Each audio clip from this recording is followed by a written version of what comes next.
Hello friends, welcome back to my channel.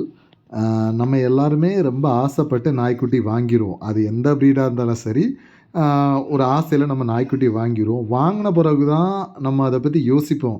நம்ம நாய்க்குட்டி வாங்கிட்டோம், இதை எப்படி நம்ம மெயின்டைன் பண்ணுறது, ஃபுட்டு எப்படி கொடுக்குறது, அதுதான் நம்ம இதாக இருக்கும். நம்ம கொடுக்குற ஃபுட்டு நம்ம பப்பி வந்து ஈஸியாக சாப்பிடுமா, நம்ம நினச்சது மாதிரி பப்பியோட க்ரோத்தை கொண்டு வந்துட முடியுமா அப்படின்னு நம்ம யோசிப்போம். வேறு சிம்பிள் தான் நான் சொல்கிறேன். நீங்கள் என்ன ஃபுட் வேணாலும் எடுத்துக்கோங்க. இப்போ உங்களுக்கு இஷ்டமான ஃபுட்டு பெடிகிரி ஆர் ராயல் கனின் நீங்கள் யார்ட்டேருந்து வாங்கினீங்களோ அவங்களுக்கு ரெஃபர் பண்ணுவாங்க.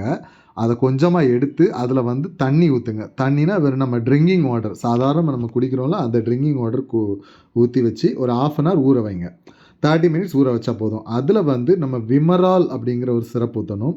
இந்த சிரப் எதுக்குன்னா நம்ம வந்து நியூட்ரிஷனுக்காண்டி, அது கிடைக்காத நியூட்ரிஷன் கிடைக்கிறதுக்காக வேண்டி. அப்புறம் வந்து டிஜிட்டான் அப்படின்னு ஒரு சிரப் கொடுக்குறோம். அது வந்து எதுக்குன்னா டைஜஷனுக்கு, நல்லா டைஜஸ்ட் ஆகும். இதை வந்து நம்ம பப்பிக்கு வச்சாலே பப்பி சூப்பராக சாப்பிடும். கொடுத்தீங்கன்னா க்ரோத் வந்து கரெக்டாக இருக்கும். நம்ம யோசித்த மாதிரியே நம்ம பப்பியை வந்து நல்லா ஹெவியாக வளர்ந்துடும். ஓகே ஃப்ரெண்ட்ஸ், இன்னொரு வீடியோவில் சந்திக்கலாம். அது வரைக்கும் பாய்.